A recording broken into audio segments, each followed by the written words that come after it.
official that is now injunctive relief if you do any of those deep fake election misrepresentations. So that's how easy it is to govern in California. Governor Gavin Newsom signed a bill into law regulating election-related deepfakes on social media and the latest regulation of artificial intelligence. This would apply to what the state deems deceptive content of a candidate running for office for the 120 days before the election and the 60 days after. The legislation allows courts to block the spread of content violating the law and allows civil penalties to be levied. This all started because Elon Musk tweeted out a parody Kamala Harris campaign ad. I was selected because I am the ultimate diversity hire. I'm both a woman and a person of color. So if you criticize anything I say, you're both sexist and racist. Musk responded to the law being signed by mocking the California governor and noting the video he reposted said it was parody in all caps, asking, is he going to throw Saturday Night Live in jail? I had 4 years under the tutelage of the ultimate deep state puppet, a wonderful mentor, Joe Biden. Joe taught me rule number 1, carefully hide your total incompetence.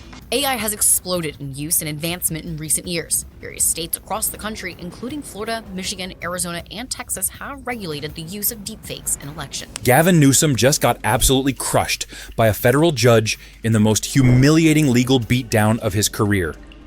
This wannabe dictator tried to make it illegal to mock politicians online and got completely destroyed.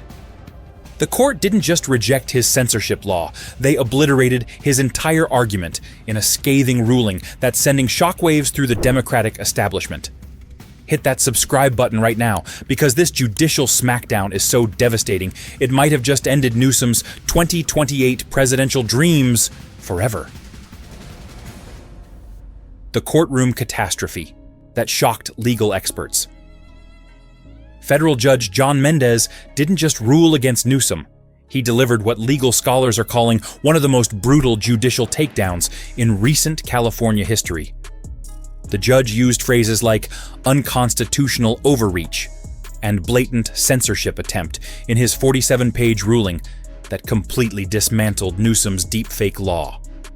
Court records show this marks the third time in 18 months that Newsom's administration has been slammed by federal courts for constitutional violations. Legal experts are now saying this ruling could be cited in free speech cases nationwide for decades to come. What's absolutely mind-blowing is that Newsom's own legal team reportedly advised against pursuing this case, warning it would result in exactly this kind of humiliating defeat. But here's what the mainstream media isn't telling you about the real reason this law was created in the first place. Through the advent of television, Saturday Night Live, through the present day with The Onion, The Babylon Bee, and all manner of parody and satire on social media. It has thrived as a way for artists, comedians, and the public at large to humble those who have become too powerful and to convey truths in a particularly compelling way. Not only that, but satire and parody are clearly protected by the First Amendment of the Constitution. The Supreme Court has long held that parodies of public figures are protected even if they are, quote, outrageous. And the court has long held that any satirical statement is protected so long as it cannot reasonably be interpreted as stating actual fact. The Elon Musk tweet that started this constitutional crisis. The entire legal battle began when Elon Musk shared a satirical Kamala Harris campaign video that was clearly marked as parody in capital letters across the screen. Within hours, Newsom's office issued public statements calling the video dangerous misinformation, despite its obvious satirical nature and clear labeling. Internal documents later revealed that Newsom's team had been planning anti-deepfake legislation for months, but Musk's tweet gave them the perfect excuse to fast-track the censorship law. The video itself received over 50 million views and sparked thousands of similar parody posts across social media platforms. Here's the kicker that will blow your mind. Newsom's office actually contacted Twitter executives multiple times demanding they remove Musk's account entirely, not just the video. However, what most people don't realize is how this law would have actually been enforced against ordinary citizens. The terrifying enforcement powers Newsom almost got. Buried in the legislation's fine print were enforcement mechanisms that would have given California bureaucrats unprecedented power over online political speech.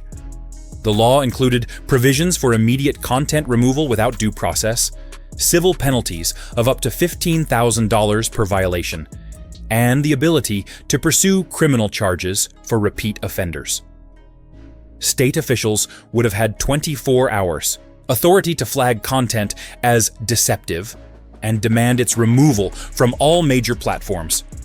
Most shocking of all, the law contained no clear appeals process for citizens who believed their content was wrongfully targeted.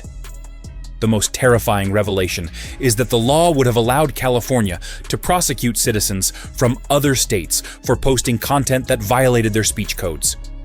But the real bombshell comes when you see how these fits into Newsom's larger pattern of authoritarian behavior.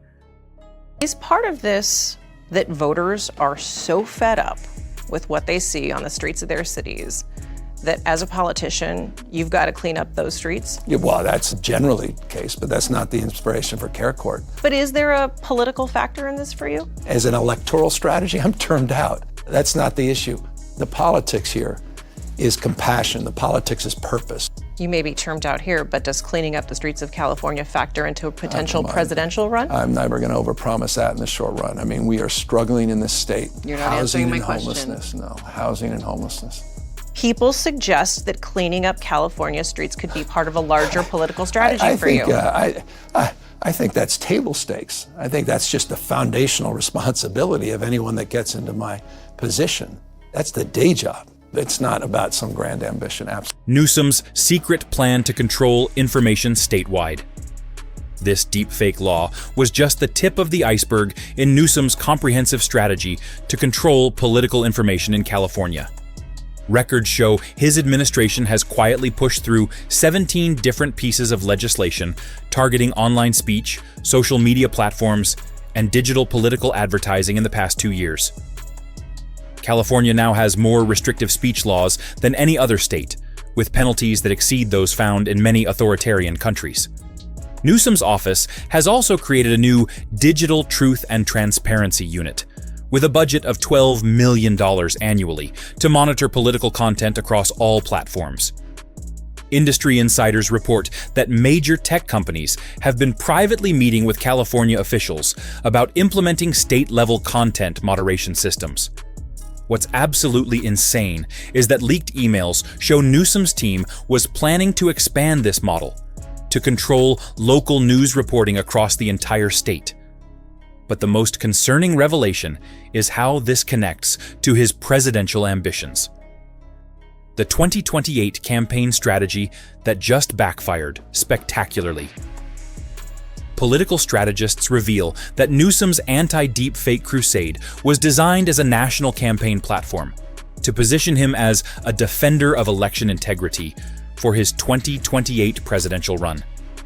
Internal polling commissioned by Newsom's Political Action Committee showed that voters in swing states were concerned about AI-generated political content, making this seem like a winning issue.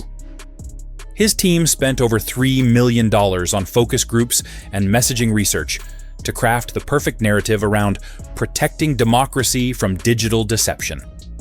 The strategy included plans to take this model nationwide if he won the presidency, essentially creating federal speech monitoring systems. Recent polling data shows that 73% of independent voters now view attempts to regulate political humor and satire as authoritarian overreach, completely destroying the campaign narrative Newsom was trying to build. The most jaw-dropping part is that Newsom's campaign consultants are now privately telling donors that this court loss has made him completely unelectable on a national stage. This court defeat has effectively ended his ability to run on this platform nationally, forcing his 2028 campaign team back to the drawing board just as other Democratic candidates are gaining momentum in early primary states. CNN has turned on the Democrats. Yes, in a very surprising turn of events, CNN data guru Harry Enton took a stab at the Democrats, desperately asking the party, "What are you doing?" Democratic brand right now has about the appeal with the American voter as the Cracker Barrel rebrand has with the American consumers. Bad, bad, bad. What are you doing? Oh my goodness gracious. The host then went on to present some dire statistics from the Democrats in relation to voter registrations. Are there any bright spots for Democrats? Have they picked up any ground since January 1 in terms of party registration? Not in these key swing states, these 4 key swing states. What are we talking about? Party registration margin gain since January 1, 2025. Which party's gained in Arizona? The GOP. How about Nevada? The GOP. North Carolina? The GOP. How about in Pennsylvania? We'll make it 4 for 4. The GOP. The bottom line is this, Jessica Dean. When it comes to party registration, Republicans have made massive gains compared to 8 years ago. They are in their best position in these key 4 swing states dating back at least 20 years. You have to go back at least 20 years, at least in the case of Nevada, longer in North Carolina and Pennsylvania. So Republicans looking pretty gosh darn good, at least when it comes to party registration. And we'll see what happens down the road. But at this point, as I said at the beginning, the Democratic brand is in about as good a position as the Cracker Barrel rebrand. It is bad, bad, bad. This crushing defeat proves that even wannabe dictators like Newsom can't destroy the Constitution when real Americans fight back through our courts and elections. If this judicial smackdown fired you up as much as it did me, absolutely demolish that subscribe button and share this video with everyone who still believes in free speech, because we're just getting started exposing these authoritarian politicians. The fight for our constitutional rights is happening right now. And together, we're going to make sure power-hungry politicians like Newsom never get the chance to silence the American people again.